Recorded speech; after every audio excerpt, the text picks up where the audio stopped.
First ever factory outlet, Chandanagar, Mukunda Jewelers, opening soon. No making charges.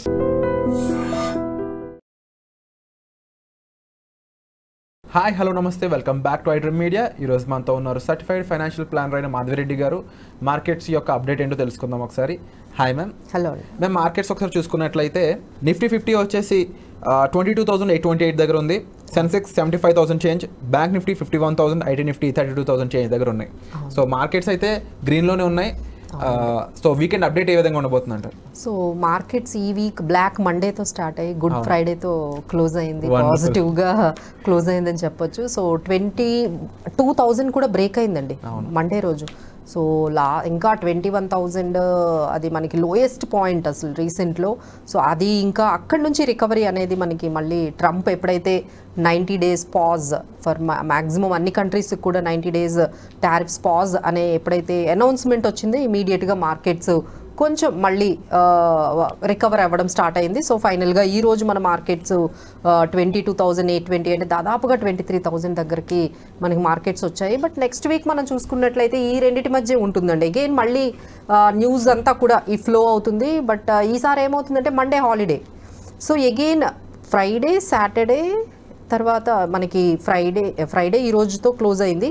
Saturday, Sunday, Monday 3 daysలో వచ్చే information ఏదైతే ఉందో ఆ ఇన్ఫర్మేషన్ని base అయ్యి మనకి ట్యూస్డే రోజు మార్కెట్ రెస్పాండ్ అవుతుంది కాబట్టి సో మనం ఇప్పుడే అంతగా ఎక్కువ చెప్పలేమండి. ఎందుకంటే ఇన్ఫర్మేషన్ చాలా ఫ్లోట్ అవుతుంది. మొత్తం మార్కెట్స్ అన్నీ కూడా ఇన్ఫర్మేషన్ అంటే మీరు క్షణాల్లోనే యుఎస్ మార్కెట్స్ మీరు చూస్తే 6 trillion వైపౌట్ అయ్యి మళ్ళీ 6 trillion యాడ్ అయ్యింది జస్ట్ 10 minutes. అంటే ఆయన ఇచ్చిన ఏదైతే అనౌన్స్మెంట్ ఉందో ఒక్కసారి పాజ్ చేసి అనే అనౌన్స్మెంట్తోనే మొత్తం అంటే ఓవర్ ద నైట్ మొత్తం రికవరీ వచ్చిందండి. సో అలాంటి అనౌన్స్మెంట్స్ ఎన్ని రాబోతున్నాయో in the during these 3 days, ఈ 3 days బేస్ చేసుకొని మనకి ట్యూస్డే అనేది అవుతుంది. బట్ మా అంచనా ప్రకారం అయితే ఇది 22,200 అనేది మంచి సపోర్ట్గా కనిపిస్తుంది. ఇక మ్యాక్సిమం 23,000 అది ఒక రెసిస్టెన్స్ లెవెల్. సో ఈ మధ్యలోనే మనకి మార్కెట్స్ ఎంత బ్యాడ్ న్యూస్ అయినా సరే ఈ మధ్యలోనే మార్కెట్స్ ఉండేటట్టుగా మనకి స్ట్రాంగ్ సపోర్ట్ అయితే కనిపిస్తుందండి. సో అదే మనము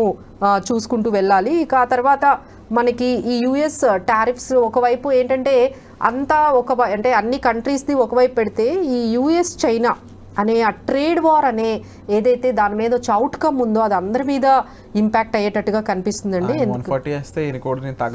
145% అంటే అసలు ఎట్లా ఎకానమీస్ అందరి మీద తీసేసి ఆయన మీద వేసినప్పుడు ఇంకొంచెం స్పెషల్. అవునండి, అవును. సో హీఈస్ అంటే చైనా కూడా ఊరుకోదు కదండి. దే ఆర్ ఆల్సో గెట్టింగ్ మిగతా కంట్రీస్ అందరినీ కూడా అదేనండి ఎండ్ కస్టమర్స్, ఇన్వెస్టర్స్. ఇప్పుడు ఈ మార్కెట్లో ఎవరెవరైతే ఉన్నారో వాళ్ళు బాగా నష్టపోతున్నారు ఈ వాలటిలిటీలో. ఒకవైపు ఎండ్ కస్టమర్ కి అన్ని రేట్స్ అన్ని కూడా ఎస్పెషల్లీ యుఎస్ లో ఉన్న ఎండ్ కస్టమర్స్ కి అయితే ఏం చెప్తున్నారంటే ఇంత ప్రైస్ హైక్ లో ఇన్ఫ్లేషన్ పెరిగి రెసెషన్ కూడా స్టార్ట్ అవుతాయి, అలా ఉంది సిచ్యువేషన్. అవునండి, ఇది ఎలా ఉంటుందంటే ముందు ఇన్ఫ్లేషన్ కి అవుతుందండి. ఆ తర్వాత ఏమవుతుందంటే అది మళ్ళీ నెమ్మదిగా ఎవరు కొనే పరిస్థితుల్లో ఉండలేరు కాబట్టి అది డిఫ్లేషన్ లోకి వెళ్ళిపోతుంది. అంటే ప్రొడక్షన్ ఉంటుంది, కొనేవాళ్ళు ఎవరు ఉండరు. ఎందుకంటే అప్పటికే అది వాళ్ళ దగ్గర ఉన్న పర్చేసింగ్ పవర్ అంతా కూడా అయిపోతుంది. సో ఇదంతా కూడా చాలా అంటే ఇంపాక్ట్ అంతా మనకి ఒక క్రైసిస్ లాగా క్రియేట్ అవుతుంది. ఎందుకంటే 2 large economies, ఒకవైపు China second largest economy and US is the first the top most largest economy. ఈ రెండు ఎప్పుడైతే ఈ ట్రేడ్ వార్లోకి కానీ వెళ్ళిపోయాయంటే సో మనందరికీ కూడా చాలా వరకు అది నష్టాన్నే కలిగిస్తుంది. అంటే అందరూ వార్న్ చేస్తున్నారు ఆగండి అని, బట్ ఎవరు కూడా అగ్రిమెంట్స్తో మాటలతో కంప్లీట్ చేసుకున్నట్టుగా అయితే మనకి ఇప్పటికీ కనిపించట్లేదు. So we have to see the outcome. సో ఆ వచ్చే న్యూస్ బట్టే మనకి ఇంపాక్ట్ అనేది కనిపిస్తుందండి. బట్ టచ్వుడ్ ఏంటంటే మన ఇండియా మాత్రం అంతగా ఎక్స్పోజర్ లేదు. అంటే చైనాకి ఎక్స్పోజర్ కానీ లేకపోతే యుఎస్ ఎక్స్పోజర్, ఇవన్నీ ఎక్స్పోర్ట్స్ మనం చూసుకుంటే అంటే డొమెస్టిక్ కన్జంప్షన్ మీదే మన ఎకానమీ అనేది చాలా వరకు డిపెండ్ అయ్యి ఉంది. అంటే ఎక్స్పోర్ట్స్ మీద మనము 20% వరకు మాత్రమే మన ఎకానమీ ఎక్స్పోజర్ అయింది. ఇక మిగతాదంతా కూడా మన డొమెస్టిక్ స్పెండింగ్ మీదే ఉంది. ఇక గవర్నమెంట్ కూడా ఏం చేస్తుంది, ఆర్బీఐ రెపో రేట్స్ తగ్గించింది, ఇంట్రెస్ట్ రేట్స్ తగ్గించింది. సో ఈ విధంగా మనం గ్రోత్ ప్రొజెక్టరీ మనం కూడా జీడిపిని పెంచుకుంటూ మన డొమెస్టిక్గా కొంచెం స్ట్రాంగ్గా చేసుకుంటూ ఉంటే I think that would be better అండి. ఎందుకంటే ఇప్పుడంతా కూడా గ్లోబలైజేషన్ నుంచి డీగ్లోబలైజేషన్ అయిపోతున్నాం. అంటే ఎవరి కంట్రీని వాళ్ళు కాపాడుకోవడంలో బిజీ అయిపోయారు.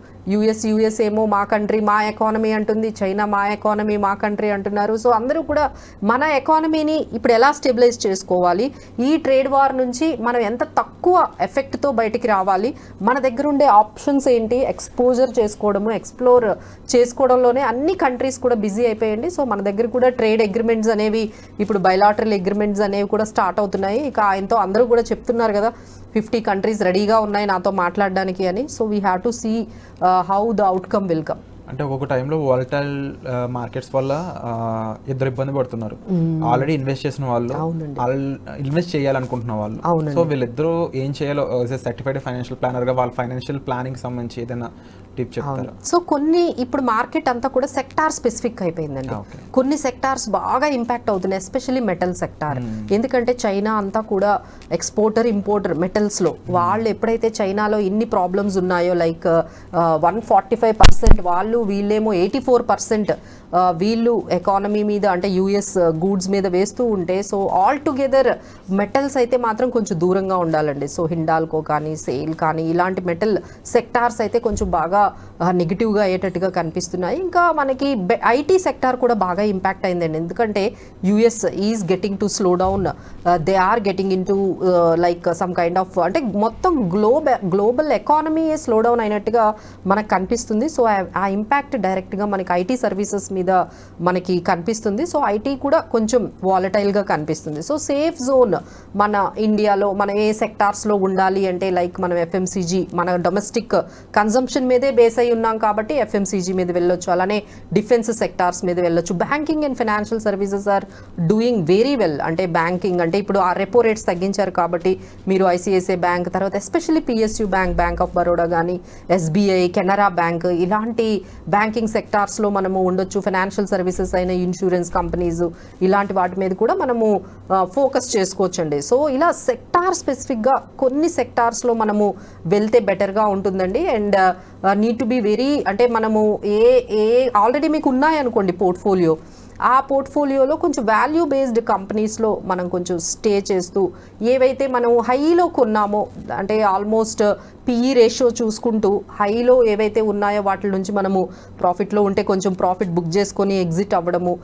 ఇక ఇలా ప్రతి ఒక్కటి కూడా వాళ్ళు ఎవరైనా ఎక్స్పర్ట్స్ దగ్గరికి వెళ్ళి వాళ్ళ పోర్ట్ఫోలియో అంతా కూడా ఎగ్జిస్టింగ్ ఎవరైతే క్లయింట్స్ ఉన్నారో, ఎగ్జిస్టింగ్ ఇన్వెస్టర్స్ ఉన్నారో వాళ్ళ పోర్ట్ఫోలియోని మొత్తం ఒకసారి చెక్ చేసుకొని ఏమైతే బెటర్గా ఉన్నామో వాటిని మెయింటైన్ చేస్తూ, ఏవైతే ఇక వద్దు అనుకుంటున్నారో వాటి నుంచి మనం ఎగ్జిట్ అయిపోతూ, అలానే స్కీమ్స్ కూడా రిస్క్ టేకింగ్ ఎబిలిటీ బట్టి మనం డెసిషన్ తీసుకోవాలండి. మీరు రిస్క్ టేకింగ్ ఎబిలిటీ, తర్వాత నెక్స్ట్ ఏంటంటే టైం హారిజన్.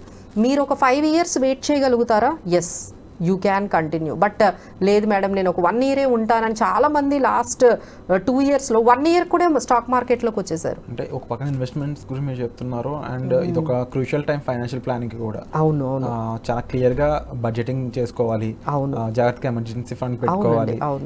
ఎందుకంటే ఫైనాన్షియల్ క్రైసిస్ అనేది రీసెంట్ డేస్లో ఎక్కువ, అంటే ఐ మీన్ లాస్ట్ 2 decadesలో ఎవరు చూడలేదు. అంటే ఇంత అన్సర్టనిటీ, ఇంత వాలటిలిటీ అనేది ఎవరు చూడలేదు. కాబట్టి ఫైనాన్షియల్గా కొంచెం స్ట్రాంగ్గా మనం ఎంత రెసిలియంట్గా ఉండొచ్చు, కొంచెం ఎక్స్పెండిచర్ అనేది చాలా తగ్గించుకోవాలి, స్పెండింగ్ తగ్గించుకుంటే. ఎందుకంటే ఫ్యూచర్లో ఇదే ఇన్కమ్ ఉంటుంది అనేది గ్యారంటీ లేదండి, ఎవరికీ గ్యారంటీ లేదు.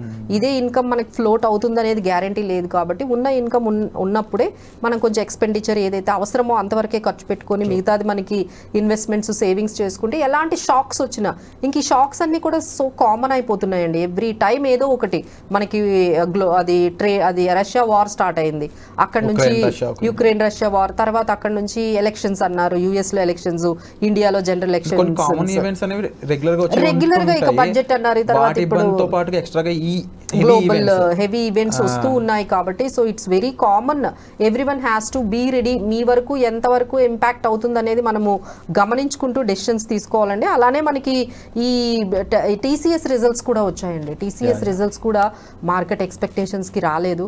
సో ఆ ఇంపాక్ట్ అయితే మనకి ట్యూస్డే కనపడుతుంది. సో ఏవైతే అంటే వాళ్ళ మార్జిన్స్ అయితే మార్కెట్ ఎక్స్పెక్టేషన్స్ తగ్గట్టు లేవు. సో మనకి ఈ క్యాలెండర్ కూడా వచ్చేసింది, అంటే లైక్ ఏవేవి మనకి ఇవ్వబోతున్నారు రిజల్ట్స్ అనేవి. మనకి 10th నుంచి కార్పొరేట్ ఎర్నింగ్స్ వస్తున్నాయండి, దాని మీద బేస్ అయి కూడా మనం డెసిషన్స్ తీసుకోవాలి. సో ఎవరెవరి దగ్గర అయితే ఏ స్టాక్స్ ఉన్నాయో ఈ కార్పొరేట్ ఎర్నింగ్స్ వాళ్ళ కంపెనీ రిజల్ట్స్ని అనౌన్స్ చేసేటప్పుడు వాళ్ళ కంపెనీ అనౌన్స్మెంట్స్ ఎలా ఉన్నాయి అనేది ప్రతి ఒక్కరు ట్రాక్ చేసుకోవాలండి. ఇన్ఫర్మేషన్ని ట్రాక్ చేసుకోవాలి, ఎర్నింగ్స్ని ట్రాక్ చేసుకోవాలి. మీ దగ్గర ఏవైతే స్టాక్స్ ఉన్నాయో వాళ్ళు ఏవైతే ప్రొజెక్షన్స్ ఇచ్చారో వాటికి తగ్గట్టుగా ఉన్నాయా, డిసప్పాయింట్ చేశాయా, దాన్ని బట్టి కూడా మనము డెసిషన్స్ తీసుకోవచ్చు. సో అందరూ కూడా ఈ 11th నుంచి కార్పొరేట్ ఎర్నింగ్స్ని అయితే కంపల్సరీ ఫాలో అవ్వాల్సి ఉంటుందండి, ఎందుకంటే అది కంపెనీ వైజ్ రిజల్ట్స్ అనేవి పోస్ట్ చేస్తూ ఉంటారు. సో దాన్ని బట్టి కూడా మనం వెళ్ళొచ్చు. సో ఈ విధంగా ఎఫ్ఐఎస్ సెల్లింగ్ కూడా కొంచెం కంటిన్యూస్గా అది కూడా జరుగుతూనే ఉందండి. So they are not turned into positive. ఇంకా అన్సర్టనిటీ అనేది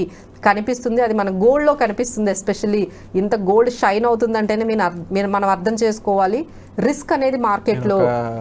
అంటే ఒక అనలిస్ట్ నుంచి ఒక ఇన్ఫర్మేషన్ చూసాను, అరౌండ్ 1985-65 రూపీస్ ఏదో, I don't know is it accurate or not, right now అది 1 lakh అంటే నమ్మలేకపోతున్నాం అని చెప్పేసి వాళ్ళ నాన్నగారు అంటున్నారంట. అవును, దట్ వాస్ క్వైట్ సర్ప్రైజింగ్. అంటే గోల్డ్ పెరుగుతుందండి, అందులో మనం అందరం చెప్పాల్సిందే, చెప్తూనే ఉన్నాం. ఎందుకంటే గోల్డ్ మార్కెట్ లాగా వెనక్కి రావడం అనేది జరగదు, కానీ ఇంత ఫాస్ట్గా పెరగడం అనేది, అంటే ఎవ్రీ ఇయర్ గోల్డ్ 25% రిటర్న్స్ ఇవ్వడం ఏంటండి అసలు. 25% ఈ ఇయర్ ఆల్రెడీ 15-20% పెరిగిపోయింది జస్ట్ 4 monthsలోనే.